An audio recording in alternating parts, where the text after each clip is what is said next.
বামুনহাট দক্ষিণ লাউচাপড়া এলাকায় বেহাল রাস্তা সারাইয়ের দাবিতে পথ অবরোধে শামিল হলেন এলাকার বাসিন্দারা। মঙ্গলবার সকালে এলাকার বাসিন্দারা দিনহাটা চৌধুরীহাট রাজ্য সড়কের বামুনহাট পেট্রোল পাম্প এলাকায় পথ অবরোধ করে অবরোধে শামিল হন। বাসিন্দাদের অভিযোগ, বামুনহাটের দক্ষিণ লাউচাপড়া এলাকায় দীর্ঘদিন ধরেই বেহাল রাস্তা, যার ফলে সমস্যায় পড়তে হয় সাধারণ মানুষকে। শুধু তাই নয়, গর্ভবতী মহিলাদের চলাচল করতে অসুবিধা হয়। বারংবার প্রশাসনকে জানানো সত্ত্বেও কোনো রকম সুরাহা হয়নি বলে অভিযোগ। তাই বাধ্য হয়ে পথ অবরোধে শামিল এলাকার বাসিন্দারা। ঘটনার খবর পেয়ে সেখানে পৌঁছায় সাহেবগঞ্জ থানা পুলিশ। পুলিশ প্রশাসনের আশ্বাসে এলাকার বাসিন্দারা অবরোধ তুলে নেন বলে জানা গেছে। বাড়ি যাওয়ার রাস্তা কোনোটাই ঠিক নেই। দক্ষিণেশ্বরা বামুনহাট দক্ষিণেশ্বর একটা রাস্তাও ঠিক নেই। আপনি যে কোনো রাস্তা দিয়ে যান, তিনটে রাস্তা আছে, তিনটে রাস্তার মধ্যে একটা রাস্তাও ঠিক নেই, কোনোভাবেই যাওয়া যায় না। একটা যদি পেশেন্ট অসুস্থ হয়, অ্যাম্বুলেন্স ঢুকতে পাবে না, বা বাইক নিয়ে আপনি যাইতে পারবেন না, এরকম পরিস্থিতি রাস্তা। লোকাল প্রশাসনকে জানিয়েছিলেন? হ্যাঁ, এমনিতে তো অনেক কয়বার জানিয়ে হয়েছে, ঠিক আছে, পঞ্চায়েতকে বলা হয়েছে, কোনো উদ্যোগ নেয় না। আচ্ছা, এই রাস্তাটা কোথা থেকে শুরু হয়েছিল, কোথায় শেষ হয়েছিল?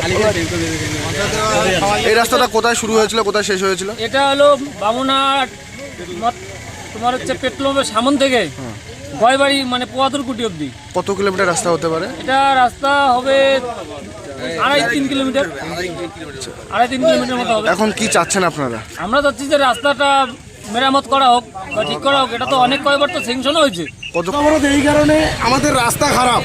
তো যখন ভোটের সময় আসে পঞ্চায়েত প্রধান সবাই বলে যাই হোক রাস্তা ভালো হবে, এটা হবে ওটা হবে। ভোট চলে যায়, আমাদের রাস্তার কোনো খবর নেই। আজকে 1 বছর থেকে আমাদের রাস্তাটা এইরকম, আমরা যাইতে পারছি না। রাস্তা ভেঙে গেছে, কাদা এগাটু, ওইখানে রোয়া গাড়ি রোয়া হয়ে যাবে। তারপরে আমাদের রাস্তা যদি ঠিক না হয়, এইবার আমরা ভোট বয়কট করে দেব। আমাদের এই গ্রামের কেউ ভোট করবে না, আমাদের ভোট নষ্ট করব। ভোট বয়কটের ডাকলে রাস্তার জন্য বয়কট করবো। আমরা যদি সুবিধা না পাই, আমরা কি করব? সরকারকে ভোট দিয়ে আমরা যদি সুবিধা না পাই, আমরা সরকারকে ভোট দিয়ে কি করব? আমরা এই দাবি, আমাদের দাবি মানতে হবে। যখন ভোটের সময় আসে যে আমাদেরকে ভোটটা দিয়ে আপনাদের কোনো সমস্যা থাকবে না, জল পানি লাইট রাস্তাঘাট সবকিছু ঠিকঠাক করে দেবো। টেপের জল আসে না। এখন মনে করো যখন ভোট পার হয়ে গেল, পঞ্চায়েতের কোনো রাস্তার কথা বললে যে আজকে হবে, 10 দিন পরে মাল পড়ছে, এটা হচ্ছে, ও বলছে, এ নেতা বলছে রাস্তা হবে আপনাদের, লাস্টে দেখুন আমাদের রাস্তা দিয়ে যাওয়া যাচ্ছে না। এইরকম পরিস্থিতি হয়ে গেছে। রাস্তা তো বন্ধ করা যাবে না, রাস্তা বন্ধ করা যাবে না। ওদের একটা ইয়ে আছে, ডিমান্ড আছে রাস্তাঘাটের, তার জন্য জায়গা আছে, নির্দিষ্ট জায়গা আছে, ওখানে আন্দোলন করতে হবে। রাস্তা তো বন্ধ করা যাবে না।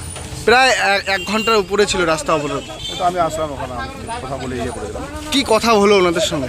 ওসব কথা বলে ওরা যাবে, তদন্ত কর্তৃপক্ষের কাছে যাবে, ঠিক আছে, ওখানে ওদের যা সীমান আছে ওখানে মোটামুটি ডিপুটেশন দিবে। স্যার, আপনার নাম কি আছে?